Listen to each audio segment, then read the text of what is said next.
guys, the time is upon us to make gingerbread. As I said in my last video, that I was going to put it up, and God willing, it all goes well. I'll just walk through the ingredients with you again. It is in the description box, but I'll start show you. Now what we've got here is 100 grams of caster sugar, 250 grams of flour, 1 egg. We've got half a teaspoon of whole nutmeg, half a teaspoon of ground cinnamon, a teaspoon of ground ginger, and a teaspoon of ground cloves, 100 grams of butter, and you might want to just heat that up a little bit because it makes the process a bit quicker and easier for you. Half a teaspoon of fine salt, half a teaspoon of baking powder, and half a teaspoon of the old bicarbonate soda, and the all important that's 125 milliliters of golden syrup, and I think that in America is treacle. I could be wrong, but yeah, it's definitely golden syrup which you need. And 1 glass of water when everything goes horribly wrong. Okay, and that's the ingredients. Let's start making this bad boy. First we're going to put the caster sugar in the mixing bowl, and then we shall put the butter in as well, if it will come out. Like I said, it's easier if you slightly melt the butter, and you'll see why now. Just put those back.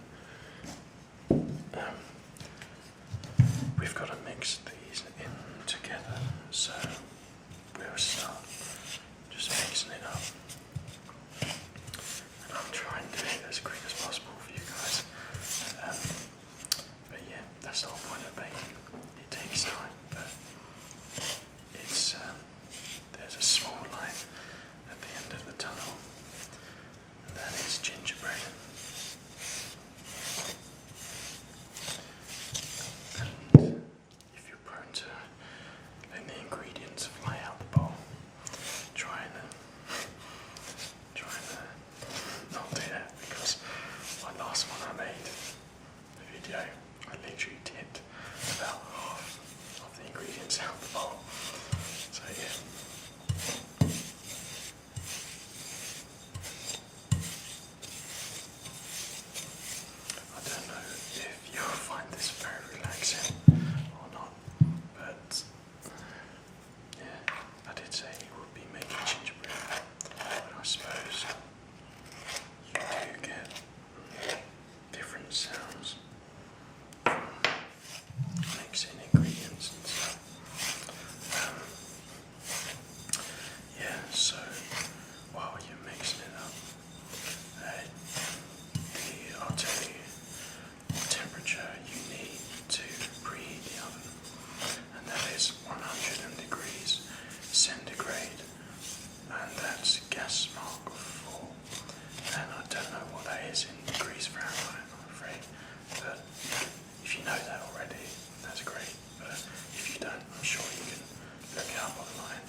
always allow about 50 grams over the designated ingredient, just because it's annoying when you try and get it out of bowls like this.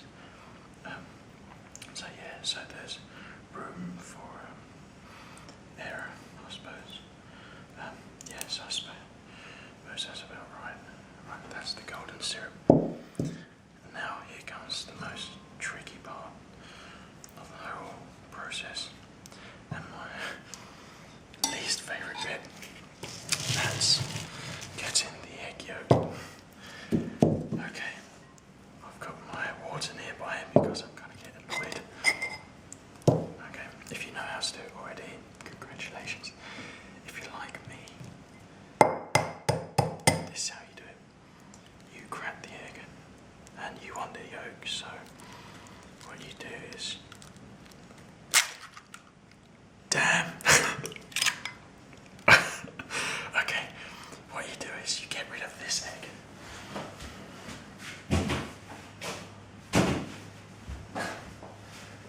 You drink your water to calm down, and you get another one.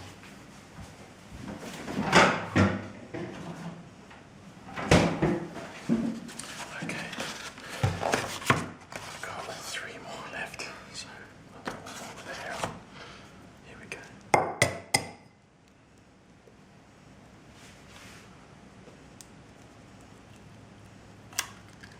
Here we go. And just transfer the yolk from each shell. So you just get left with that. I think that's about done. Okay, and then simply just add it to the mixture, and then we will stir this together until smooth. Look at that. I don't know if that looks very appetizing to you, but to me, as soon as the egg goes in, it just makes it look so nice. As you can see, there are no bits where the butter's been as well, because we heated it up. Yeah, until it goes that sort of light yellowish colour, the golden colour, I suppose.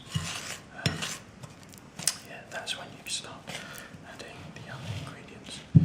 Okay, next we need to sieve in the flour, and I'm sure it's important to sieve the flour in because, I don't know, it makes it lighter or something, but yeah, I always do it anyway because for some reason pancakes taste better if flour's sieved. So yeah, there we go, until you've got a little Mount Everest in your bowl, then we can proceed. And then simply, here comes the good bit, is adding everything else. So it's as simple as that. So ground cloves, the bicarbonate soda, baking powder, your half teaspoon of salt, your teaspoon of ground ginger, half teaspoon of ground cinnamon, and a half teaspoon of whole nutmeg. And when you get the nutmeg out, you use one of these, just a grater, and this is a special one for things like that, and you just grate it down, and that is it. So no water required after all, nothing. So literally all you got to do is just mix this together, should I say, until you get a bread-like doughy texture. See, now it's starting to take shape. Now it's changing colour. That gingery colour's trying to come through. And you're just mixing in that butter and mix we just made with the rest of the ingredients. Like I said, it's simple. It's really simple, and it tastes really good. So already you could smell all the ingredients in there, and it does smell really good. If you're making this while I'm making it, yeah, you'll experience what I'm smelling now, I suppose. So yeah, I think that's pretty cool. Yeah, so just so it doesn't take too long,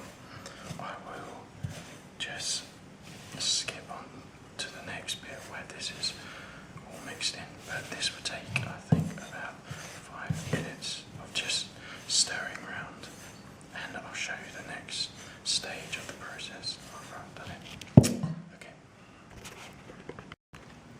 Okay, when it starts to get quite crumbly like that, instead of stirring it round still, it's time to get messy. And obviously I've washed my hands about 1,000 times, so you should do the same just to be hygienic, I suppose. Do it with your hands.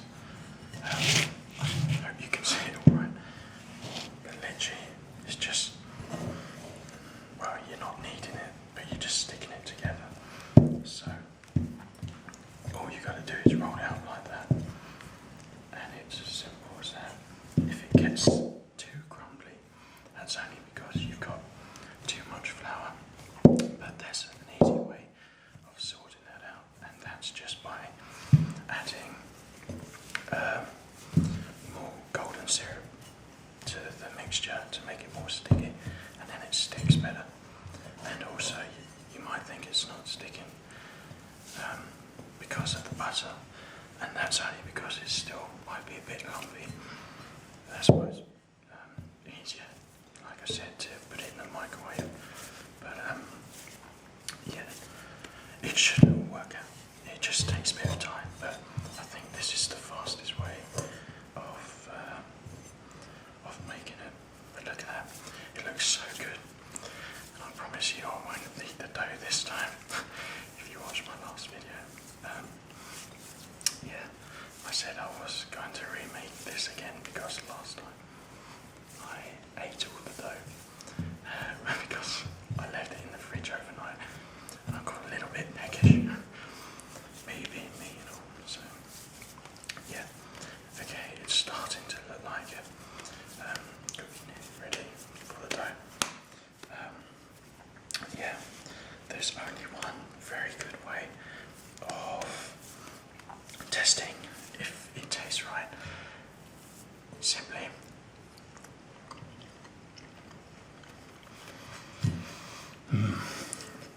that tastes so good. I should have done it because now I'm fixed on it. But yeah, it's I'll say that's ready now. So people do say, well, I was told as well that you should leave this dough for about an hour, but I don't know why. Because it's not a bread dough or anything, it doesn't need to rise. But if you do, it should be left in a cool place. But yeah, you can do that then. But I'll leave it for a little bit, and then we'll get to the rolling out. Marvellous, doesn't that look tasty?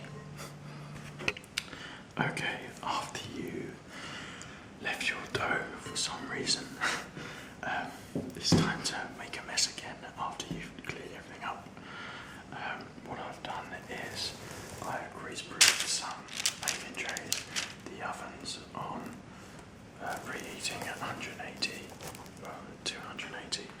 So everything is more or less set. We'll get the flour.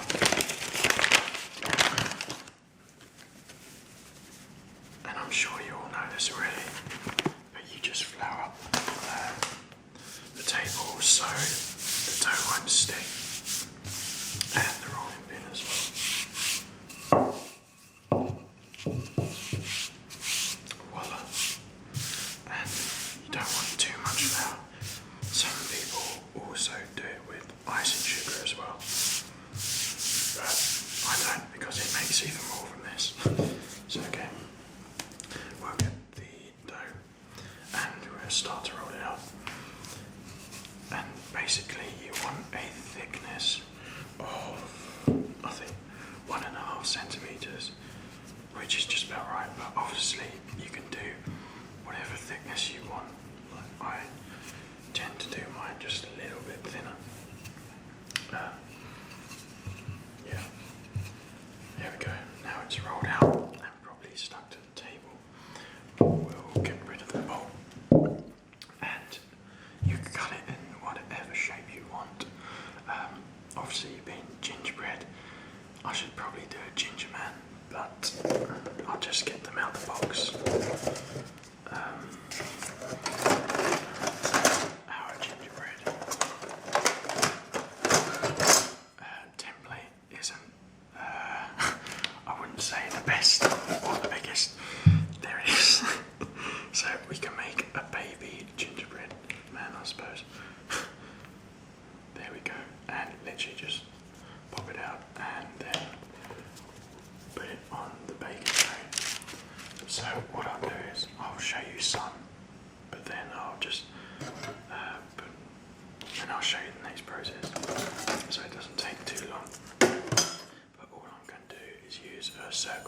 circular biscuit cutter and just make my way through the rolled out dough and simply press down and make the designated shape that you want.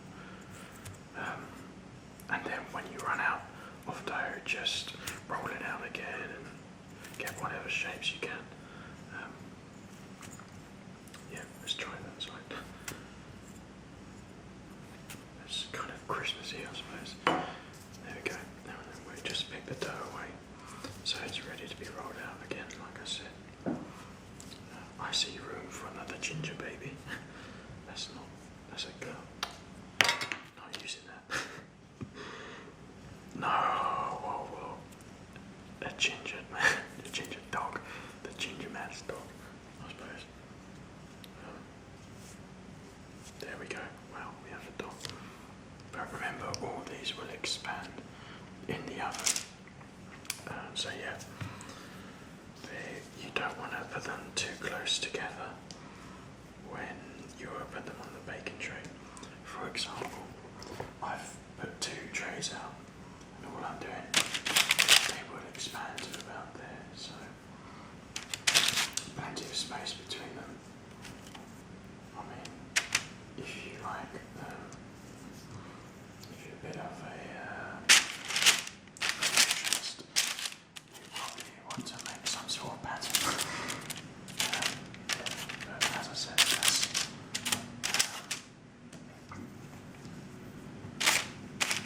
that's plenty of space. Okay, it's all cut out.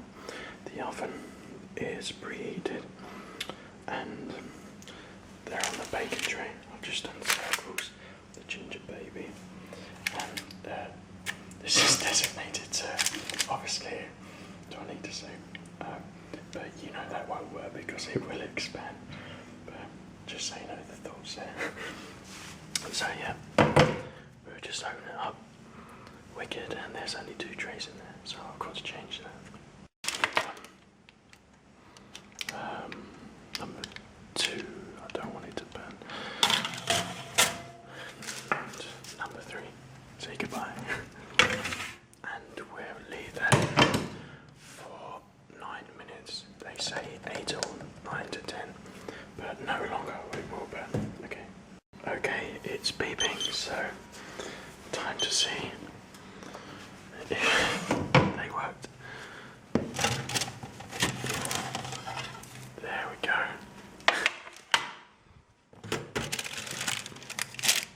That's what we like to see. I think we move them up literally for about 30 seconds.